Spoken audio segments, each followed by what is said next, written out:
11e séance plénière de la première session ordinaire de l'année 2022 ce jeudi, les députés à l'Assemblée nationale ont planché sur 2 projets de loi.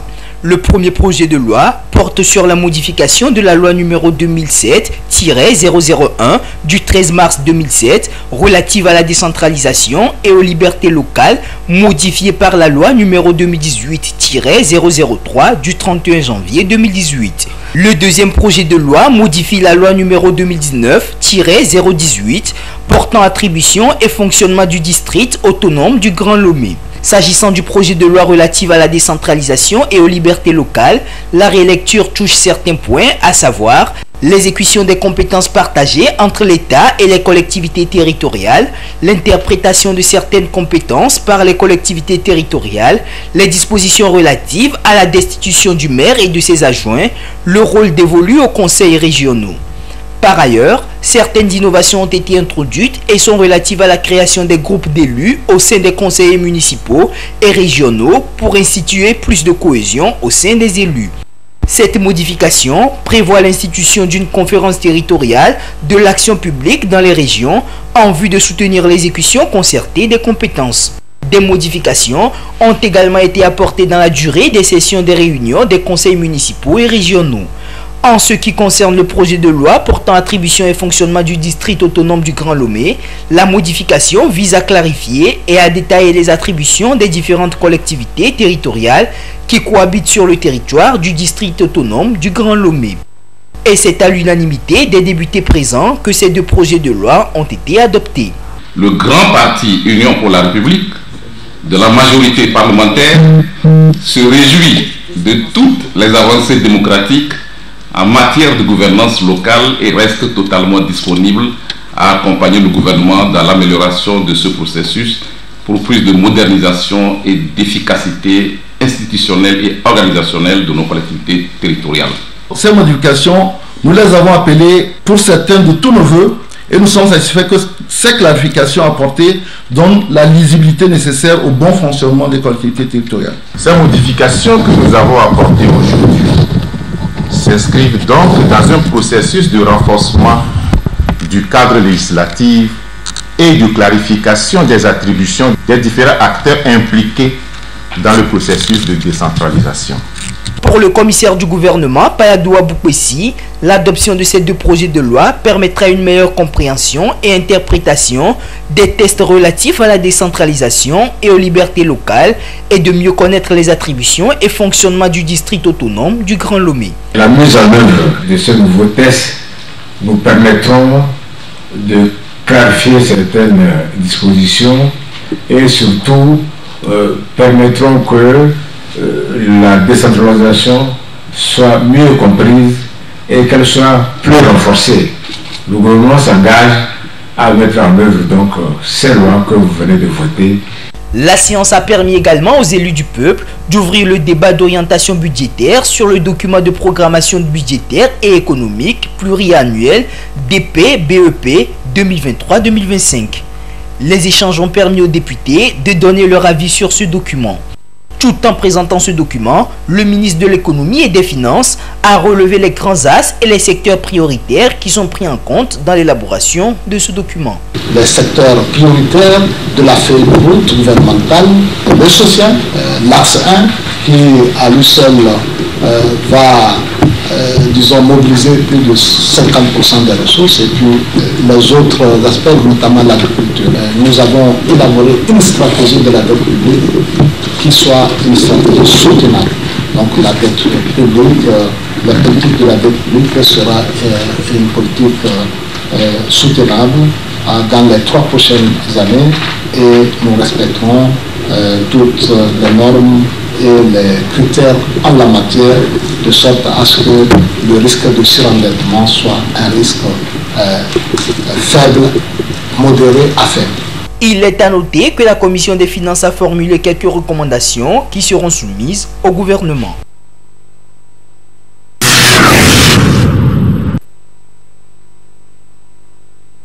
Clôture ce jeudi de la première session ordinaire de l'année 2022 qui était ouverte le 1er mars dernier à Kara. Après 4 mois de travaux législatifs, c'est l'heure de dresser le bilan des activités menées. C'est un bilan satisfaisant avec l'adoption de plusieurs projets de loi selon la présidente de l'Assemblée nationale. Les 11 séances que nous avons tenues en portent témoignage. Elles nous ont permis d'adopter 12 projets de loi, d'élire les membres de la Commission électorale nationale indépendante CENI et d'être informés par le gouvernement sur le processus d'adhésion du Togo au Commonwealth, suivi de l'adoption d'une résolution. Elle a saisi l'occasion pour remercier ses collègues députés, le personnel de l'Assemblée nationale ainsi que les partenaires en développement pour leur engagement et abnégation pour la cause commune qu'est le développement. La présidente de l'Assemblée nationale a par ailleurs exprimé sa gratitude au chef de l'État Faure Gnassingbé pour les différentes réformes opérées et pour sa politique de développement qui vise l'épanouissement et le bien-être de la population. Elle a invité les autorités à poursuivre leurs efforts dans ce sens. Notre objectif commun est de soutenir la croissance pour mieux construire l'avenir du Togo. Les projections contenues dans ce document vont y contribuer. Il s'agira de poursuivre les actions de renforcement de nos systèmes de santé et des systèmes sociaux, d'investissement dans l'éducation et l'enseignement supérieur, ainsi que les mesures de lutte contre la hausse du coût de la vie, tout en stimulant davantage la croissance économique. Dans le même sens, il est tout à fait justifié de redoubler de vigilance en dotant davantage nos forces de défense et de sécurité des moyens conséquents leur permettant de pouvoir contenir les différentes menaces auxquelles notre nation pourrait être exposée. À ce titre, et comme cela a été mentionné dans les recommandations, nous encourageons le gouvernement à faire des efforts supplémentaires pour doter le ministère des Armées d'un budget à la hauteur des enjeux sécuritaires auxquels notre pays fait face. C'est pour moi, ici, l'occasion de rendre un hommage mérité à son Excellence M. Faure Essouzina Gnassingbé, président de la République, pour les orientations stratégiques qu'il ne cesse de donner au gouvernement pour un pilotage avisé des politiques publiques permettant de faire face avec courage et détermination aux besoins de la population togolaise, surtout des plus vulnérables, dans un contexte de crise multidimensionnelle. La présidente de l'Assemblée nationale a indiqué la disponibilité de son institution à accompagner le gouvernement dans sa politique de développement.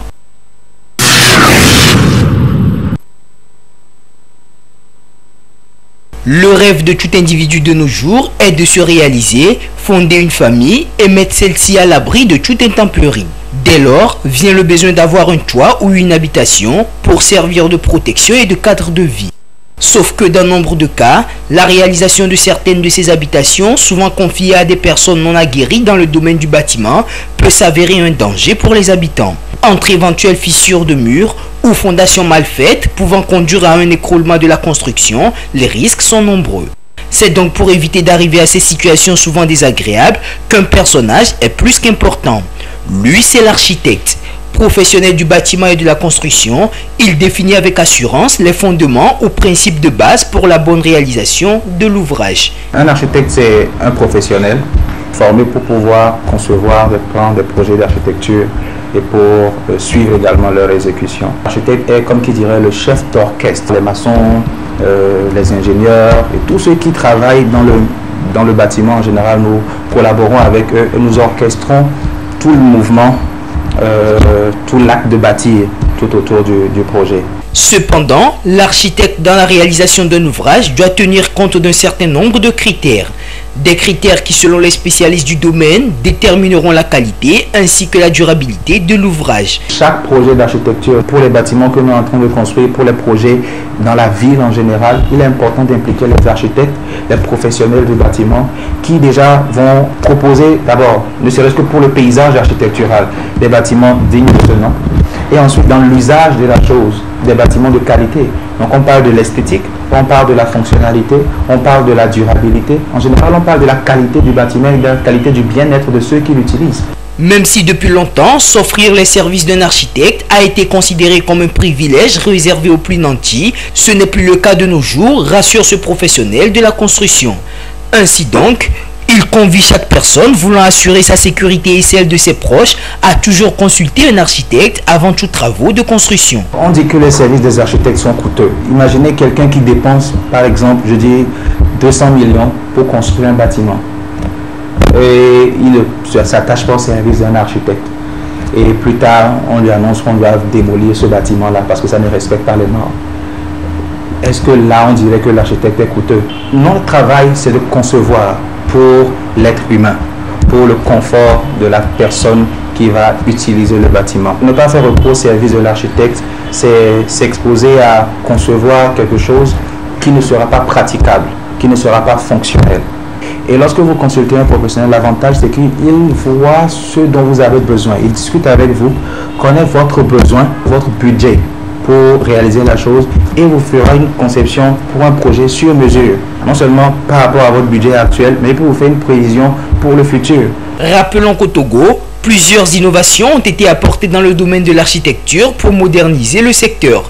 Une volonté des plus hautes autorités du pays visant à révolutionner le domaine et à en faire un levier de développement.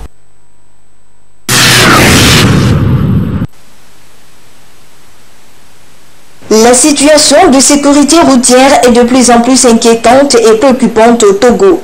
Des cas d'accidents sont enregistrés au quotidien avec de lourds bilans négatifs et ce, malgré les appels à la prudence ainsi que des sensibilisations sur le respect du code de la route en circulation. Si plusieurs facteurs concourent à cette situation alarmante dans le pays, un reste prédominant, celui lié au comportement des usagers de la route, selon les experts en sécurité routière. C'est l'homme qui est au centre, l'incivilité sur la route, les injures qui font monter l'adrénaline, et l'autre veut aussi répondre, et puis ça dégénère. Donc l'état du conducteur n'est plus en place, le monsieur conduit malgré lui, ce qui fait qu'il peut faire des kilomètres sans se rendre compte. Il y a moins de 50% qui respectent les consignes données pour être en bonne quiétude sur la route. Pour rappel, le dernier bilan annuel a fait état de plus de 600 morts et des milliers de blessés pour la seule année 2021. Il y a lieu de prendre conscience, chercher à tout prix à éviter des mauvais comportements en circulation. Ce monsieur en état d'ivresse, il n'est plus en lui-même. C'est grave. Alors, si nous prenons quelque chose qui peut changer nos comportements, ça sous-tend déjà que le danger, on minimise le danger. Et on se dit que la faute, c'est aux autres. Et c'est très grave. Et la vitesse qui est là, qui fait la vitesse, ce n'est pas le véhicule qui fait la vitesse. Mais c'est l'homme qui appuie sur une gâchette, c'est-à-dire que sur l'accélérateur. C'est très grave. Quand nous faisons la vitesse, il y a une réduction de champ visuel. Il se crée, les images ne sont plus perçues normalement. Et il y a une peur qui agit sur l'homme. Mais on ne veut pas tempérer ça, donc on va dire que je dois réduire ma vitesse parce qu'on a bu quelque chose. Les stationnements défectueux, tous ces trucs, les gens qui garent leur véhicule n'importe comment, n'importe où, ce n'est pas bon. La loi punit tout cela. La surcharge, les gens qui surchargent leur véhicule gabarit hors, ça dit que vous n'êtes pas dans les règles que la loi a fixées, mais vous voulez faire ce que vous voulez sur la route, alors que non. Il y a des dispositifs de sécurité qui sont installés sur les véhicules, comme la ceinture de sécurité. Les gens ne prennent même pas goût de toucher à la ceinture, alors que c'est un dispositif pour vous retenir en cas de choc. La formation en conduite pour toutes les catégories de permis est aussi indispensable. Les sensibilisations se poursuivent du côté du gouvernement et les syndicalistes des transports pour minimiser les risques d'accidents sur les routes. La prudence et la vigilance doivent être de mise en circulation, quelles que soient vos préoccupations, puisque c'est votre vie et celle des autres qui en dépendent.